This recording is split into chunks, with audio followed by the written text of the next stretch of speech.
Hello, today we will do the signal conditioning lecture. So just to put you in what we arrived to is that sensors will measure the environment, anything in the environment. The output of the sensors will be noisy, maybe very small, analog. So they should be amplified, filtered, converted into digital in order to be fed into our data acquisition or the brain after. So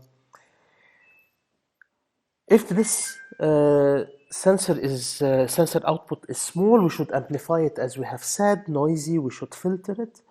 If it is based on a resistance change, we should convert it to a voltage change. If it is nonlinear, we should linearize it. If it is analog, we should digitize it. So today in this lecture, we will cover the amplification filtering, the resistance to voltage change, and the linearization. And then in the next lecture, we will cover the analog to digital conversion. So we're here. This is where we are. So our input is this output of the sensor, and our output of the signal conditioning is the good signal with good level, without any noise. And this data acquisition will be able to maybe digitize it, so it is to convert it between analog to digital before going into the PC, microcontroller, or PLC. So here we see is that every type of sensor has its own types of signal conditioning.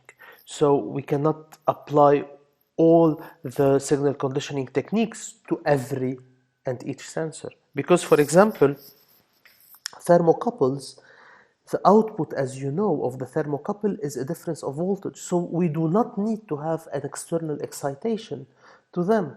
So it's just amplification. However, RTDs are based on resistance change. Therefore, we need an excitation, an external excitation, in order to convert this resistance change into voltage change, etc., etc. So here you see is that there are different types of signal conditioning techniques for every type of sensor.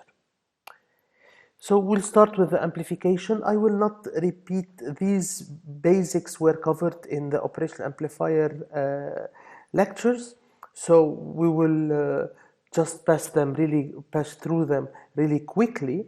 We will cover the inverting amplifier. So here, just to remind you, we are amplifying the input voltage. So V out over Vin is equal to minus R2 over R1.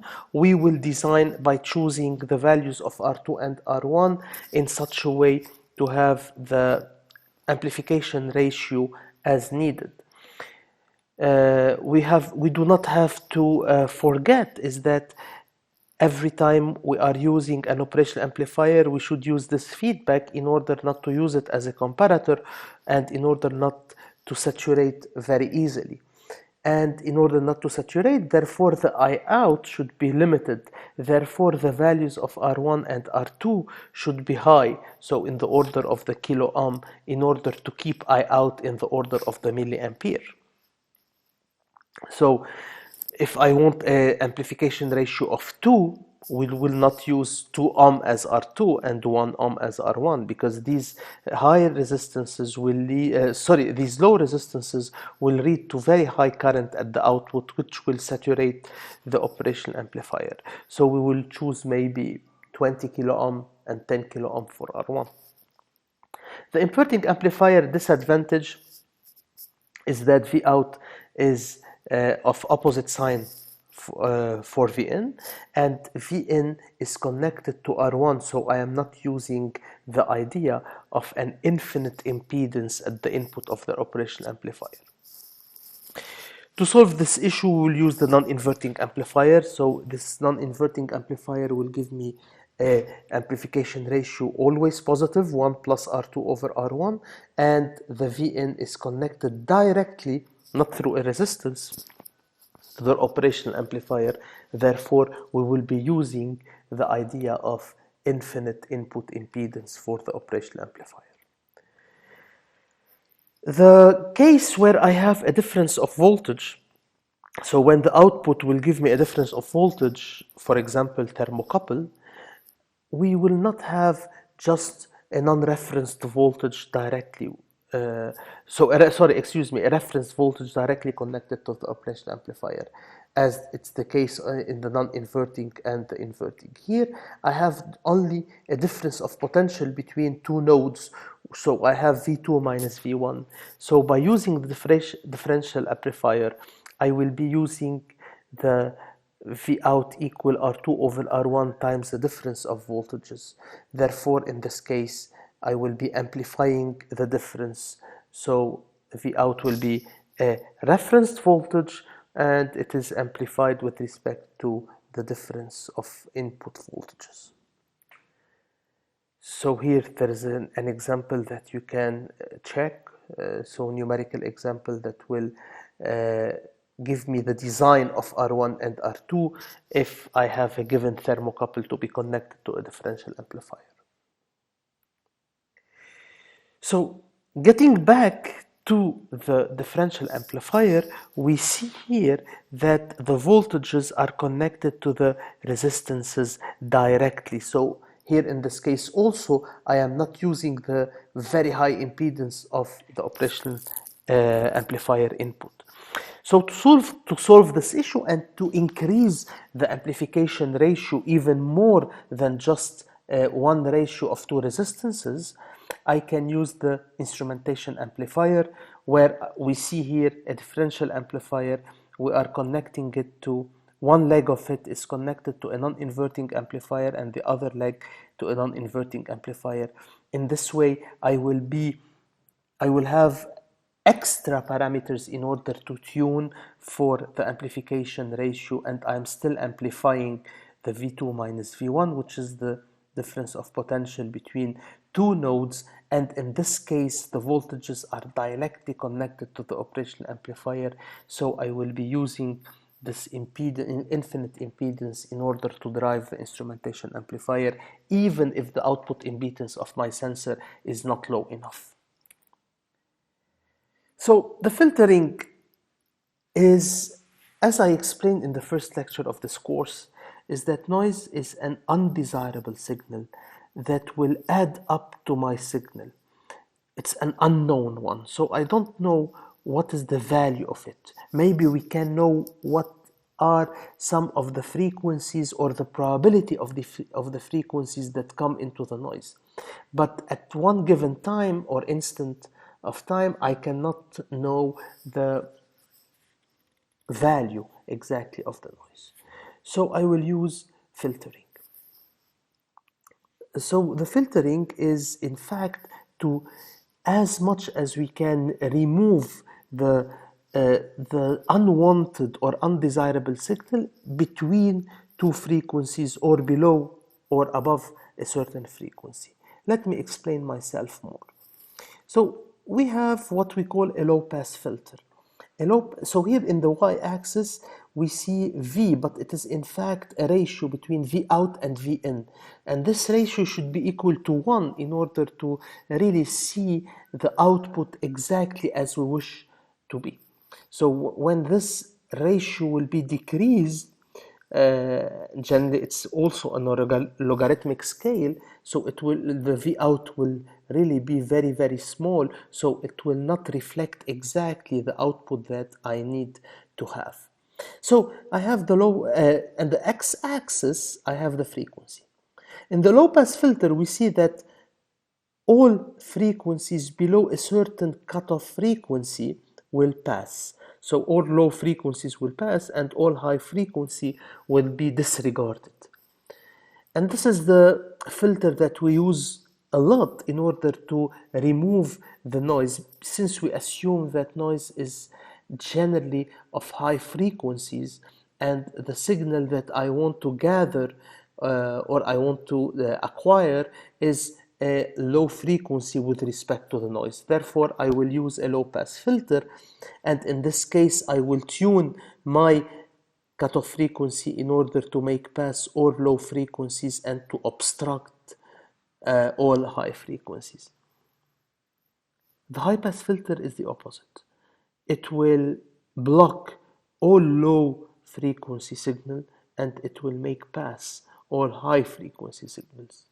We have also a band pass where here I have two cutoff frequencies and the frequency between these two will pass, and if it is below f1 and above f2 it will be removed. And the opposite of band pass is band stop, where the filter will stop all frequencies between f1 and f2. However, all signal with frequencies below f1 and above f2 will pass. So the filters,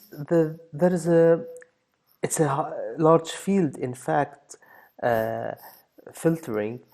So we can design and implement the filter with simple RC, so resistances and capacitors, and these are called passive filters. And these also filters can be implemented using operational amplifiers, and in this case they are called active filters. And these filters can be also implemented using coding and using microcontrollers or digital signal processing, and these are called digital filters. So here we will cover only the passive filters, and this is a passive low-pass filter. So generally, as you know, when we explain the diode applications and we explained how a DC adapter works, which is in fact a conversion between AC, and it will give you a DC voltage.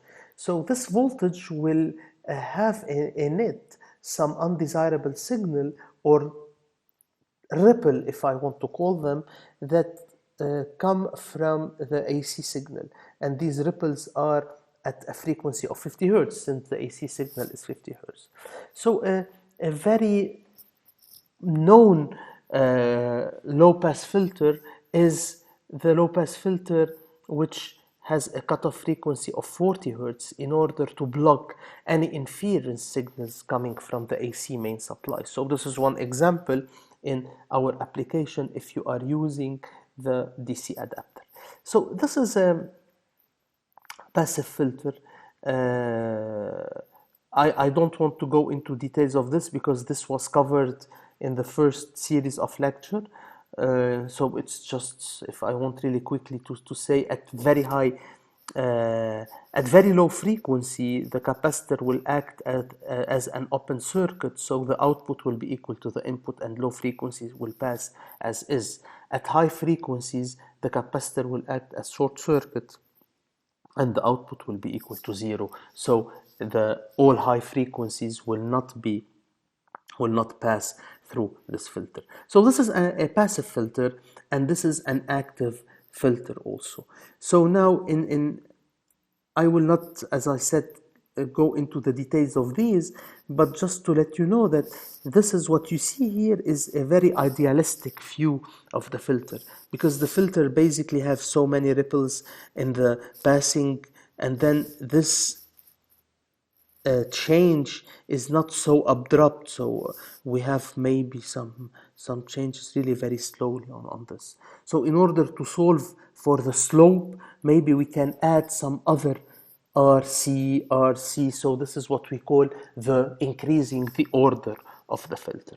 So this is outside the scope of this course, so I will stop here for the filtering. So this is part 1 of this lecture, and in part 2 we will see how can we convert a change of resistance into a change of voltages.